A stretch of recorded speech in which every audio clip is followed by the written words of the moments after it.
पिता का दिल ना दुखाओ।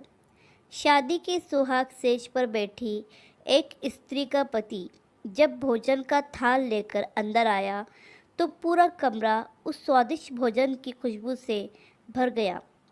उस स्त्री ने अपने पति से निवेदन किया कि माँ जी को भी यहीं बुला लेते हैं तो हम तीनों साथ बैठकर भोजन करते हैं। पति ने कहा, छोड़ो उन्हें, वो खाकर सो गई होंगी, आओ हम साथ में भोजन करते हैं। उस स्त्री ने पुनः अपने पति से कहा कि नहीं, मैंने उन्हें खाते हुए नहीं देखा है। तो पति ने जवाब दिया कि क्यों तुम जिद कर रही हो, शादी के कार्यों से थक गई होंगी इसलिए सो गई होंगी, नींद टूटेगी तो खुद भोजन कर लेगी, तुम आओ हम प्यार से खाना खाते हैं। उस स्त्री ने तुरंत तलाक लेने का फैसला कर लिया और तलाक लेकर उसने दूसरी शादी कर ली और इधर उसके पहले पति ने भी दूसरी शादी कर ली। दोनों अलग अलग सुखी घर गृहस्थी बसाकर खुशी खुशी रहने लगे। इधर उस स्त्री के 2 बच्चे हुए जो बहुत ही सुशील और आज्ञाकारी थे। कई वर्ष बीत जाने के बाद एक दिन वह औरत अपने बेटों के साथ यात्रा पर गई हुई थी। एक जगह तीनों माँ बेटे भोजन के लिए रुके और बेटे भोजन परोसकर माँ से खाने की विनती करने लगे।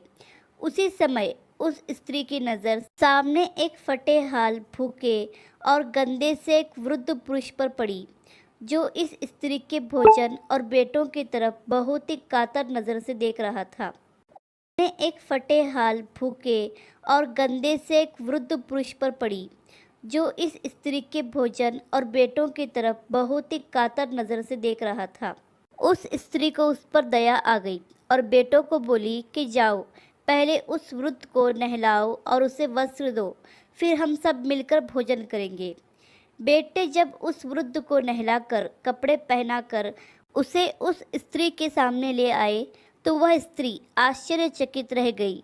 वह वृद्ध वही था जिससे उसने शादी की सुहागरात को ही तलाक ले लिया था। उसने उससे पूछा कि क्या हो गया जो तुम्हारी हालत इतनी दयनीय हो गई। तो उस वृद्ध ने नज़र झुका के कहा कि सब कुछ होते हुए भी मेरे बच्चे मुझे भोजन नहीं देते थे, मेरा तिरस्कार करते थे, मुझे घर से बाहर निकाल दिया। उस स्त्री ने उस वृद्ध से कहा कि इस बात का अंदाज़ा तो मुझे तुम्हारे साथ सुहागरात को ही लग गया था, जब तुमने पहले अपनी बूढ़ी माँ को भोजन कराने के बजाय उस स्वादिष्ट भोजन की थाल लेकर मेरे कमरे में आ गए और मेरे बार बार कहने के बावजूद भी आपने अपनी माँ का तिरस्कार किया। उसी का फल आज आप भोग रहे हैं। माता पिता के साथ तुम्हारा सलूक एक ऐसी कहानी है जिसे लिखते तो तुम हो लेकिन तुम्हारी संतान तुम्हें पढ़कर सुनाती है। जैसा व्यवहार हम अपने बुजुर्गों के साथ करेंगे उसे देखा देखकर हमारे बच्चों में भी यही गुण आता है कि शायद यही परंपरा है। याद रखना, माँ बाप नाराज़ तो ईश्वर नाराज़। इस कहानी पर आपकी क्या राय है हमें कमेंट करके ज़रूर बताइए। कहानी पसंद आए तो लाइक, सब्सक्राइब और शेयर ज़रूर कीजिए।